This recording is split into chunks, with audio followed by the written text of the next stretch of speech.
اللہ سے سچی محبت رکھنے کا نتیجہ یہ ہے کہ موت کے وقت 70,000 فرشتے اس کے استقبال کے لیے آتے ہیں۔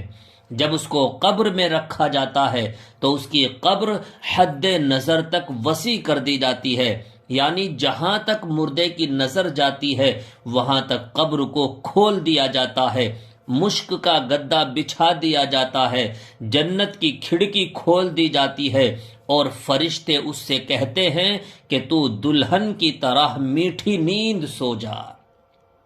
ایک اللہ والے نے اس منظر کو اس طرح بیان کیا ہے کہ ایک حدیث میں آیا ہے کہ اللہ تعالیٰ جب کسی بندے سے خوش ہوتا ہے تو ملک الموت سے فرماتا ہے کہ فلاں بندے کی روح لے آؤ تاکہ میں اس کو راحت و آرام پہنچاؤں، اس کا امتحان ہو چکا ہے، میں جیسا چاہتا تھا وہ ویسا ہی کامیاب و کامران نکلا۔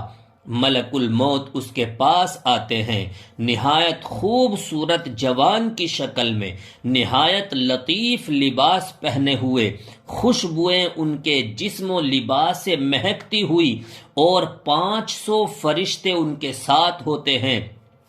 ان میں سے ہر فرشتہ اس شخص کو ایک ایسی خوشخبری سناتا ہے جو دوسروں نے نہ دی ہو۔ ان کے پاس ریحان کی ٹہنیاں اور زعفران کی جڑیں ہوتی ہیں، وہ سب 2 قطاروں میں صف بنا کر کھڑے ہو جاتے ہیں۔ چنانچہ حضرت تمیم داری رضی اللہ عنہ سے روایت ہے کہ اللہ تعالی ملک الموت سے فرماتا ہے کہ میرے فلاں ولی کے پاس جاؤ اور اس کی روح لے آؤ، میں نے اس کا خوشی اور غمی دونوں میں امتحان لے لیا، وہ ایسا ہی نکلا جیسا میں چاہتا تھا، اس کو لے آؤ تاکہ دنیا کی مشقتوں سے اس کو راحت مل جائے۔ ملک الموت 500 فرشتوں کی جماعت کے ساتھ اس کے پاس آتے ہیں، ان سب کے پاس جنت کے کفن ہوتے ہیں، ان کے ہاتھوں میں ریحان کے گلدستے ہوتے ہیں جن میں سے ہر ایک گلدستے میں 20 رنگ کے پھول ہوتے ہیں، اور ہر رنگ کے پھول میں نئی خوشبو ہوتی ہے، اور ایک سفید ریشمی رومال میں مہکتا ہوا مشک ہوتا ہے۔ ملک الموت اس کے سرہانے بیٹھتے ہیں اور فرشتے اس کو چاروں طرف سے گھیر لیتے ہیں اور اس کے ہر عضو پر اپنا ہاتھ رکھتے ہیں، اور یہ مشک والا رومال اس کی ٹھوڑی کے نیچے رکھتے ہیں اور جنت کا دروازہ اس کے سامنے کھول دیتے ہیں۔ اس کے دل کو جنت کی نئی نئی چیزوں سے بہلایا جاتا ہے، جیسا کہ بچے کو رونے کے وقت اس کے گھر والے مختلف چیزوں سے بہلایا کرتے ہیں۔ کبھی جنت کی حوریں سامنے کر دی جاتی ہیں، کبھی وہاں کے پھل، کبھی عمدہ عمدہ لباس، غرض مختلف چیزیں اس کے سامنے کی جاتی ہیں۔ اس کی روحیں خوشی سے کودنے اچھلنے لگتی ہیں، ان سب منظروں کو دیکھ کر اس کی روح بدن میں پھڑکنے لگتی ہے، اور ملک الموت اس سے کہتا ہے، اے مبارک روح،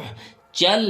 ایسی بیریوں کی طرف جس میں کانٹا نہیں، اور ایسے کیلوں کی طرف جو تہ بتہ لگے ہوئے ہیں، اور ایسے سائے کی طرف جو نہایت گھنا اور وسیع ہے، اور لطیف پانی کے چشمے بہہ رہے ہیں۔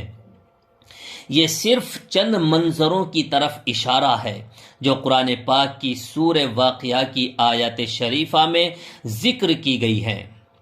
اور ملک الموت ایسی نرمی سے بات کرتا ہے جیسا کہ ماں اپنے بچے سے پیار سے باتیں کرتی ہیں، صرف اس لیے کہ اس کو یہ بات معلوم ہے کہ یہ روح اللہ کے یہاں مقرب ہے۔ فرشتے اس روح کے ساتھ اس محبت اور لطف سے اس لیے بات کرتے ہیں اور اس لیے محبت سے اس کے ساتھ پیش آتے ہیں کہ اللہ تعالیٰ ان فرشتوں سے خوش ہوں۔ وہ روح بدن سے ایسی سہولت سے نکلتی ہے جیسے آٹے میں سے بال نکل جاتا ہے۔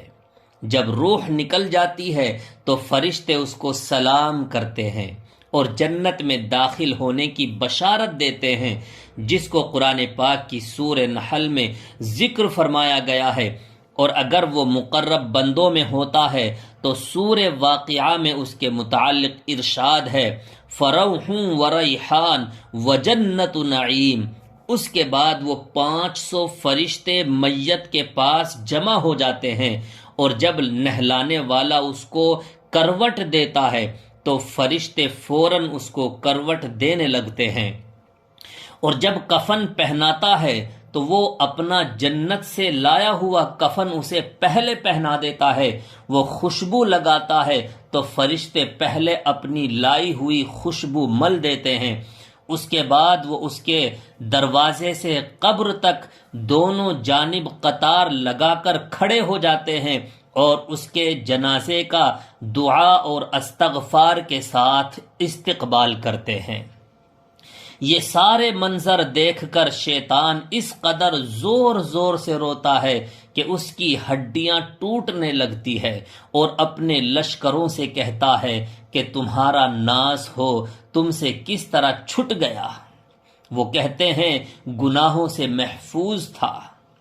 اس کے بعد جب ملک الموت اس کی روح لے کر اوپر جاتے ہیں تو حضرت جبرائیل علیہ السلام 70,000 فرشتوں کے ساتھ اس کا استقبال کرتے ہیں۔ یہ فرشتے اللہ کی طرف سے بشارتیں دیتے ہیں، خوشخبریاں سناتے ہیں۔ اس کے بعد جب ملک الموت اس کو لے کر عرش تک جاتے ہیں تو وہ روح وہاں پہنچ کر سجدے میں گر جاتی ہے۔ اللہ کا ارشاد ہوتا ہے کہ بندے کی روح کو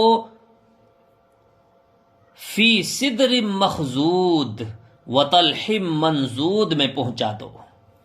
موت مومن کا تحفہ ہے، کیونکہ موت کے بعد ان کے لیے راحت والی زندگی کا دروازہ کھل جاتا ہے، بخلاف فساق اور کفار کے، گنہگاروں کے، کہ ان کے لیے یہ ایک عذاب ہے کہ اس کے بعد ان کے لیے پریشانی اور تکالیف کا دروازہ کھل جاتا ہے۔ میں دعا کرتا ہوں کہ اللہ تبارک و تعالی مجھے بھی اور پوری انسانیت اور پورے ایمان والوں کو اپنی اطاعت اور اپنی فرما برداری کی توفیق نصیب فرما دے۔